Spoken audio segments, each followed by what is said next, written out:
Union club Raipur के वार्षिक आम सभा एवं चुनाव प्रक्रिया संपन्न हुई, जिसमें गुरुचरण सिंह होरा को एक बार फिर निर्विरोध अध्यक्ष चुना गया। उपाध्यक्ष विजय अग्रवाल, सचिव डॉक्टर अतुल शुक्ला, संयुक्त सचिव नरेश चंद्र गुप्ता, धर्मपाल कलश, राज थोरानी, सुरेश कुकरेजा, वही कोषाध्यक्ष चरणजीत सिंह ओब्रॉय को चुना गया है।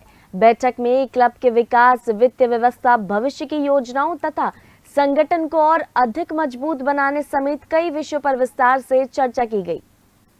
यूनियन क्लब छत्तीसगढ़ की राजधानी रायपुर के हृदय स्थल मोतीबाग चौक में स्थापित है, जो आजादी से पहले 1902 से अपनी सेवाएं दे रहा है। इस ऐतिहासिक क्लब ने वक्त के साथ खुद को अपग्रेड किया। वर्तमान में इस क्लब में अंतर्राष्ट्रीय स्तर की खेल सुविधाएं हैं, जिसमें प्रमुख तौर पर lawn tennis, badminton, table tennis, swimming pool है। इस क्लब में शारीरिक कसरत के लिए सर्व सुविधा युक्त जिम की भी व्यवस्था है। शनिवार को यूनियन क्लब की वार्षिक आम सभा सौंदर्यपूर्ण एवं उत्साहपूर्ण वातावरण में हुई, जिसमें बड़ी संख्या में क्लब के सदस्यों ने भाग लिया, जिसमें गुरुचरण सिंह होरा को एक बार फिर निर्विरोध अध्यक्ष चुना गया।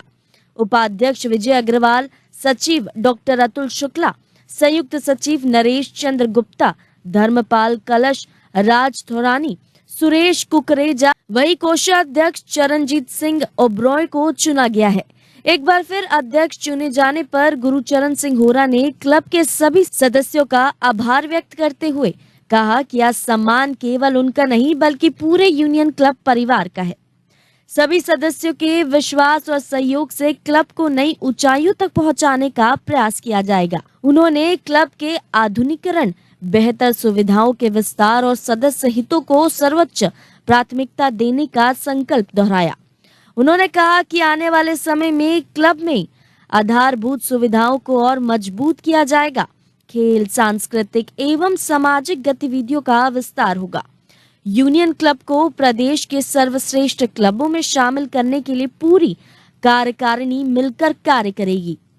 यूनियन क्लब का इतिहास बहुत पुराना है, विशेष रूप से खेलों के लिए जाना जाता है और इसमें राष्ट्रीय अंतर्राष्ट्रीय स्तर के बहुत खिलाड़ी इस क्लब ने दिए हैं। समर कैंप आप लोग सब मीडिया वाले जानते हैं कि 20-25 साल से आप लोग समर कैंप को कवर करते आए हैं और ऐसे ऐतिहासिक क्लब का आज विधिवत चुनाव हुआ है और क्लब के सदस्यों ने मुझ पर फिर विश्वास व्यक्त किया है और मुझे अध्यक्ष निर्वाचित किया है। इस हेतु मैं क्लब के सभी सम्मानित सदस्यों को धन्यवाद ज्ञापित करता हूं, उनके प्रति आभार प्रकट करता हूं। अमूनन कार्यकारिणी का भी गठन हुआ है, सारी कार्यकारिणी की सूची हम आप लोग को दे देंगे। हमारा संकल्प है कि आने वाले दिनों में जैसे ज्ञानेश्वरी जी अभी राजनांदगांव में खिलाड़ी छत्तीसगढ़ के परचम लहराई है ग्लास्को में, ऐसा ही कोई खिलाड़ी टेनिस से, बैडमिंटन से, स्विमिंग से निकले यहाँ से और देश का नाम, छत्तीसगढ़ का नाम पूरे विदेशों में और सब जगह इंडिया का नाम, इंडिया का तिरंगा लेके चले, ऐसी हम इस बार संकल्प ले रहे हैं और आने वाले समय में अच्छे राष्ट्रीय और अंतर्राष्ट्रीय खिलाड़ी हम देंगे। अभी एक शूटिंग रेंज बनाने का और कुछ फैसिलिटी बढ़ाने की बात हुई है क्लब में। सबसे पहले तो मैं शासन को बहुत धन्यवाद दूंगा कि क्लब की जो लीज है वो हमारे सम्मानीय मुख्यमंत्री विष्णुदेव साय जी और उनके प्रयास से और सभी के प्रयास से हमारी लीज रिन्यूअल हो गई है। अब 2052 तक हम सारी गतिविधियों को संचालित कर देते हैं। इस हेतु मैं उनका भी आभार मानता हूं कि क्लब को पुनः एक 30 साल की लीज पुनः जीवित करके दी गई है। हम अपना काम करेंगे अच्छे से। हाँ, उनके अध्यक्ष बनने पे उनको बहुत बहुत शुभकामनाएं और पूर्व में भी वो यहाँ का अध्यक्ष रह चुके हैं और उनके कार्यकाल में स्पोर्ट्स गतिविधियाँ बहुत आगे बढ़ी हैं और विशेष तौर पे जो बच्चों का समर कैंप और बाकी जो आयोजन लगातार इस यूनियन क्लब में हो रहे हैं, उससे काफ़ी पूरे रायपुर और इस क्लब के जितने मेंबरान हैं, उनके रिश्तेदार, परिवार, उस काफ़ी लाभान्वित होते हैं। विशेष तौर पे मैंने एक बात ज़रूर बताई थी कि इसमें एक्टिविटी जितनी स्पोर्ट्स एक्टिविटीज़, टेनिस है, बैडमिंटन है, टेबल टेनिस है, उसके अलावा मैंने उनको सजेस्ट किया है कि यहाँ पर शूटिंग का भी आयोजन, मतलब एक क्लब बनाया जाए, शूटिंग क्लब बने ताकि यहाँ के जो बच्चे हैं, उनके पेरेंट के जो बच्चे हैं वो सीखें और राष्ट्रीय स्तर पर प्रतियोगिता में भाग ले सकें।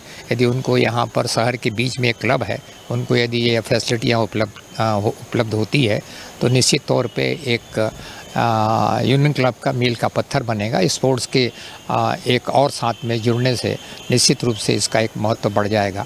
तो हम यही आशा करते हैं कि इनके जो अभी कार्यकाल इनकी नई कमेटी बनी है 5 साल का पीरियड है, तो निश्चित रूप में इसमें एक और उन्नति ये लोग करेंगे। धन्यवाद, बहुत बहुत बधाई।